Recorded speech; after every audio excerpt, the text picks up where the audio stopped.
Hallelujah. സ്തോത്രം. ദൈവത്തിന് മഹത്വം.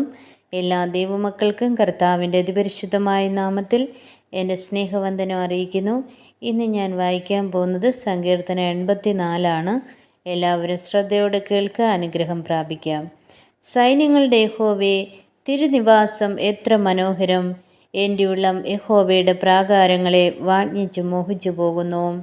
എൻ്റെ ഹൃദയവും എൻ്റെ മാംസവും ജീവനുള്ള ദൈവത്തെ നോക്കി ഘോഷിക്കുന്നു. കുരുകിൽ ഒരു വീടും മീവൽ പക്ഷി കുഞ്ഞുങ്ങൾക്കൊരു കൂടും കണ്ടെത്തിയിരിക്കുന്നു. എൻ്റെ രാജാവും എൻ്റെ ദൈവവുമായ സൈന്യങ്ങളുടെ യഹോവേ, നിൻ്റെ യാഗപീഠങ്ങളെ തന്നെ നിൻ്റെ ആലയത്തിൽ വസിക്കുന്നവർ ഭാഗ്യവാന്മാർ. അവർ നിന്നെ നിത്യം സ്തുതിച്ചു കൊണ്ടിരിക്കും. ബലം നിന്നിലുള്ള മനുഷ്യൻ ഭാഗ്യവാൻ. ഇങ്ങനെയുള്ളവരുടെ മനസ്സിൽ സിയോനിലേക്കുള്ള പെരുവഴികളുണ്ട്.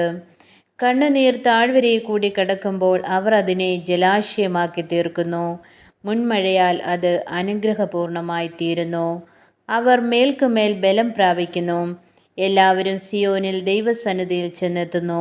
സൈന്യങ്ങളുടെ ദൈവമായ യഹോവേ, എൻ്റെ പ്രാർത്ഥന കേൾക്കണമേ. യാക്കോബിൻ്റെ ദൈവമേ, ചെവിക്കൊള്ളണമേ. ഞങ്ങളുടെ പരിചയായ ദൈവമേ, നോക്കണമേ. നിൻ്റെ അഭിഷിക്തൻ്റെ മുഖത്തെ കടാക്ഷിക്കണമേ. ആമേൻ. നിൻ്റെ പ്രാകാരങ്ങളെ കഴിക്കുന്ന ഒരു ദിവസം വേറെ 1000 ദിവസത്തേക്കാൾ ഉത്തമമല്ലോ. ആമേൻ.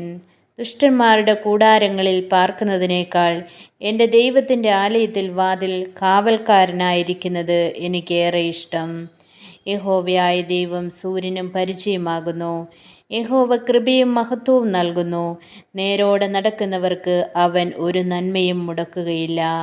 സൈന്യങ്ങളുടെ യഹോവേ, നിന്നിൽ ആശ്രയിക്കുന്ന മനുഷ്യൻ ഭാഗ്യവാൻ. ആമേൻ, ആമേൻ.